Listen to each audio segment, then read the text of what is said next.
بسم اللہ الرحمن الرحیم۔ السلام علیکم دوستوں، موت ہر آدمی کے گھر دستک دیتی ہے۔ کبھی ایسا ہوتا ہے کہ موت پہلی دستک کے بعد ہی گھر میں داخل ہو جاتی ہے اور آدمی کی روح کو قبض کر لیتی ہے۔ وہ اچانک دنیا کے امتحان گاہ سے نکل کر آخرت میں پہنچا دیا جاتا ہے، جہاں وہ اپنے اعمال کا انجام پائے گا۔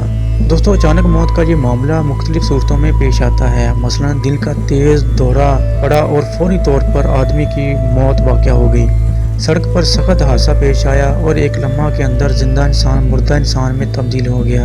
کبھی ایسا ہوتا ہے کہ ایک انسان صحت کی حالت میں رات کو سویا اور صبح ہوئی تو بستر پر صرف اس کی بے جان لاش پڑی ہوئی تھی۔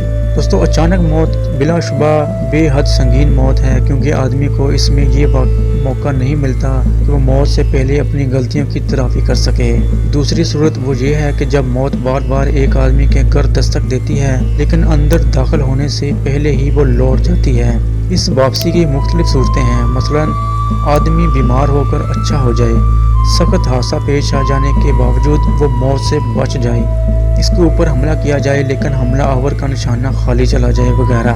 یہ دوسری قسم آدمی کو بار بار موقع دیتی ہے کہ وہ اپنے بارے میں سوچے، وہ اپنی زندگی پر نظر ثانی کرے اور اپنی غلطیوں کی اصلاح کرے، زیادہ صحیح زندگی گزارنے کا فیصلہ کرے۔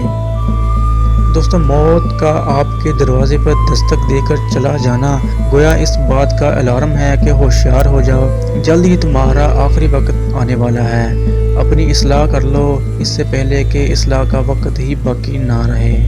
دوستوں، ہر آدمی موت کی زد میں ہے۔ کوئی بھی چیز آدمی کی موت سے بچانے والی نہیں۔ فرق صرف یہ ہے کہ کوئی آج مرنے والا ہے اور کوئی وہ ہے جس پر کل کے دن موت آئے گی۔ موت کی یاد سے بہتر کوئی معلم انسان کے لیے نہیں۔